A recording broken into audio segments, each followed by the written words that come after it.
मैं doctor Tabassum Parveen, HOD of economics department, SM college, Bhagalpur, Bihar. आज मैं रेलवे के निजीकरण के संबंध में कुछ विचार पेश करना चाह रही हूँ। भारतीय रेलवे, जो कि यातायात का एक बहुत ही महत्वपूर्ण और सस्ता साधन है और हमारे राष्ट्रीय आय का एक बड़ा हिस्सा रेलवे से प्राप्त होता है, और हम इस बात को अच्छे तरीके से जानते हैं कि करीब 7,651 मिलियन यात्री और 921 मैट्रिक टन माल की ढुलाई होती है। रेलवे लाखों लोगों को रोजगार देकर अर्थव्यवस्था का समर्थन करता है। रेलवे की सहायता से ही कृषि और औद्योगिक विकास को सहायता मिलती है। देश का बैलेंस्ड ग्रोथ होता है। यातायात का एक महत्वपूर्ण और सस्ता साधन होने के बावजूद केंद्र सरकार ने रेलवे के निजीकरण पर एक बड़ा ही ज़बरदस्त कदम उठा लिया है और प्राइवेट पार्टी के लिए दरवाज़ा खोल दिया है।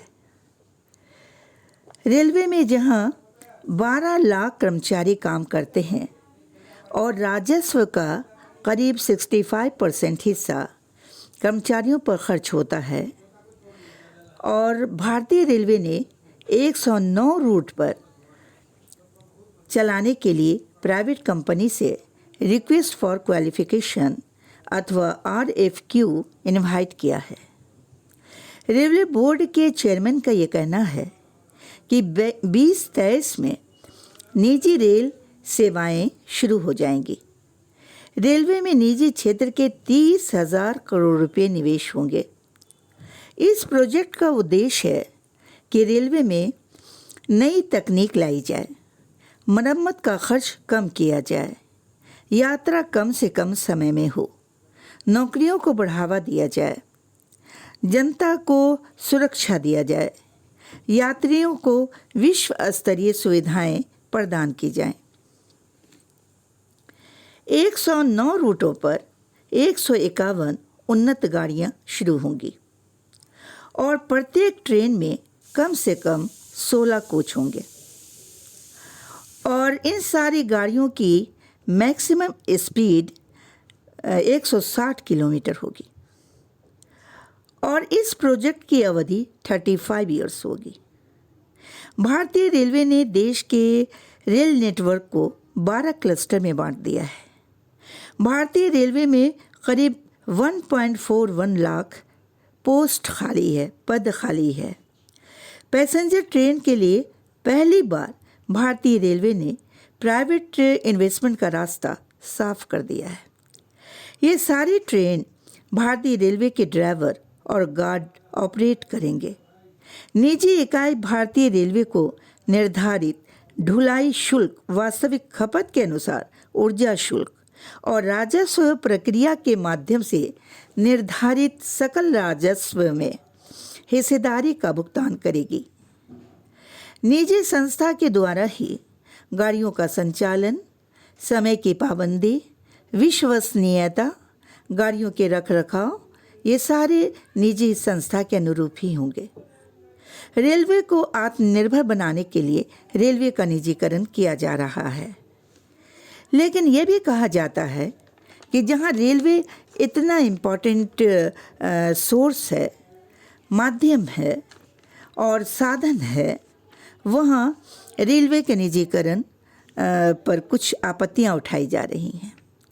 1951 में यानी 1991 में निजीकरण को आर्थिक विकास का इंजन माना जाता था।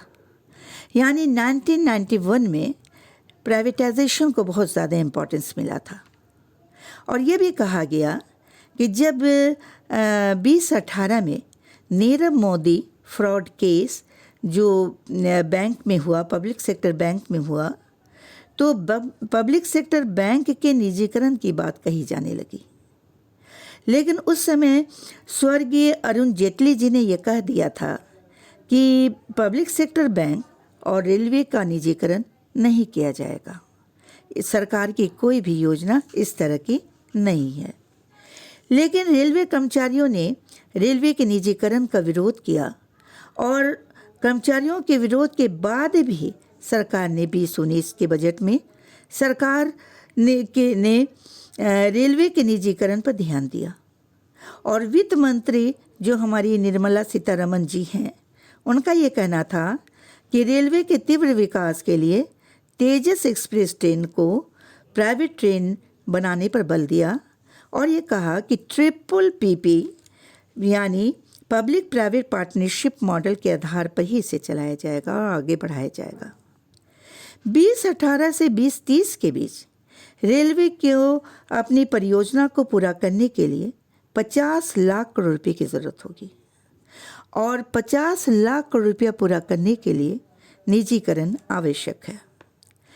और national federation of Indian railway ने प्राइवेटाइजेशन का विरोध किया और ये बताया कि हो सकता है कि प्राइवेट कंपनी जब रेलवे को लेगी तो मॉनेटरी फ्लो बढ़ सकता है, लेकिन इसका क्या प्रभाव होगा, तो हो सकता है कि रेलवे मिनिस्ट्री को फ़ायदा हो जाए, लेकिन दूसरी तरफ लोअर क्लास को और मिडिल क्लास को और लोअर इनकम ग्रुप को बहुत सारी परेशानियों का सामना करना पड़ेगा।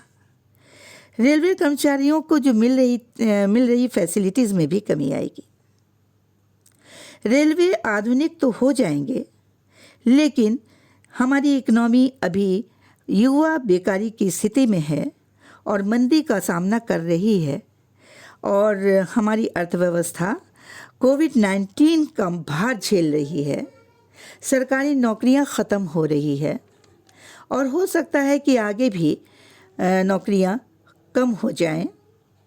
और सबसे बड़ी बात यह है कि हमारे यहाँ युवा बेकारी बढ़ जाने की वजह से अर्थव्यवस्था पर इसका बर्डन ज़्यादा बढ़ेगा और इस बात की भी संभावना है कि प्राइवेट ट्रेन को सिग्नल क्लियर मिल जाए और वो समय पर पहुंच जाए, लेकिन सरकारी ट्रेन स्टेशन के बाहर सिग्नल का इंतज़ार ही करती रह जाएगी।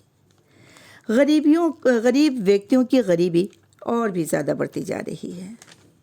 निजीकरण को हम आधुनिकीकरण नहीं कर सकते। 14 लाख कर्मचारियों पर इसका असर पड़ रहा है। भारत की पहली प्राइवेट ट्रेन तेजस एक्सप्रेस के बाद अब नीति आयोग ने देश की कुछ अन्य ट्रेन्स को रेलवे स्टेशन के संचालन के निजीकरण का सुझाव दे दिया है। भारतीय रेल जो प्रतिदिन 2.5 करोड़ लोगों को एक स्थान से दूसरे स्थान पर ले जाती है और इस कार्य के लिए 1.3 मिलियन कर्मचारी हैं। निजीकरण का उद्देश्य है कि सरकार के बोझ को कम किया जाए, कंपटीशन को बढ़ावा दिया जाए, सार्वजनिक वित्त में सुधार लाया जाए, अनावश्यक हस्तक्षेप को कम किया जाए, क्वालिटी में सुधार लाया जाए। निजीकरण के इन सारे गुणों के बावजूद निजीकरण पर कई सवाल उठ रहे हैं। ये सच है कि रेलवे अगर पब्लिक ओनरशिप में है, पब्लिक सेक्टर में है, तो वो नो प्रॉफिट और नो लॉस पर चलेगा, लेकिन सामाजिक न्याय की दृष्टि से रेलवे का निजीकरण उचित नहीं है। रेलवे के निजीकरण को अगर हम देखते हैं तो निजीकरण से प्राप्त होने वाली सारी सुख सुविधा हमें फीकी नज़र आती है, क्योंकि निजीकरण की वजह से निजी कंपनी किराया बढ़ाकर अपना मुनाफा बढ़ाएगी। रेलवे क्षेत्र काफ़ी बड़ा है, जिसका परिचालन अलग अलग हिस्से में अलग अलग हाथों में सौंपना ज़रूरी है, जिसकी वजह से क्या इन सारे क्षेत्रों में, इन सारे हिस्सों में कोऑर्डिनेशन सही से हो सकेगा? ये पॉसिबल नहीं है। अगर रेलवे दुर्घटना होती है तो निजी कंपनी एक दूसरे पर इल्ज़ाम लगाएगी, खामियाजा आम जनता सहेगी।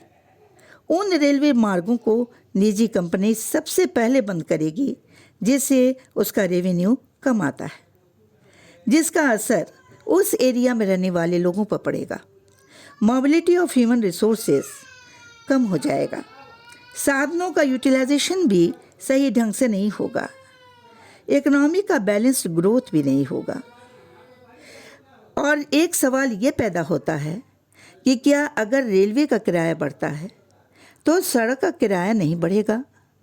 रेलवे के किराए के बढ़ने के साथ साथ सड़क यातायात का किराया भी बढ़ेगा, जिसकी वजह से कॉस्ट ऑफ प्रोडक्शन बढ़ेंगे और बढ़ता हुआ कॉस्ट ऑफ प्रोडक्शन चीज़ के दाम को बढ़ाएगा। जनता की तकलीफ़ें बढ़ेंगी। एक और बेकारी बढ़ रही है और दूसरी तरफ चीज़ों का दाम बढ़ रहा है।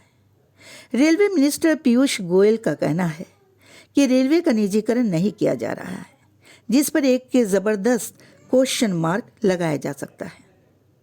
और उन्होंने ये कहा कि वर्तमान में चल रही रेलवे की सभी सेवाएं वैसे ही चलेंगी, जो कि बिल्कुल इम्पॉसिबल महसूस होता है। मॉडर्न ट्रेन को चलाने का उद्देश्य मॉडर्न टेक्नोलॉजी के ज़रिए इंफ्रास्ट्रक्चर में सुधार लाना है। तो ऐसी हालत में प्राइवेटाइजेशन ऑफ ट्रेन्स सही प्रतीत नहीं हो रहा है।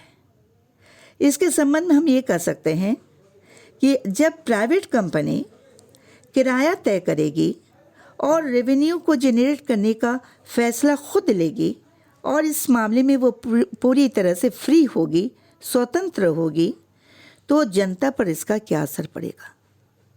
हमारे देश में एक और बेकारी, गरीबी, धन एवं आय की विषमता की समस्या, लोअर इनकम ग्रुप और आपके रिच इनकम ग्रुप दोनों के बीच फासला बढ़ेगा और देश का आर्थिक विकास, जो कि पूरी तरह से बैलेंस्ड होना चाहिए, वो निजीकरण के माध्यम से पॉसिबल प्रतीत नहीं होता है।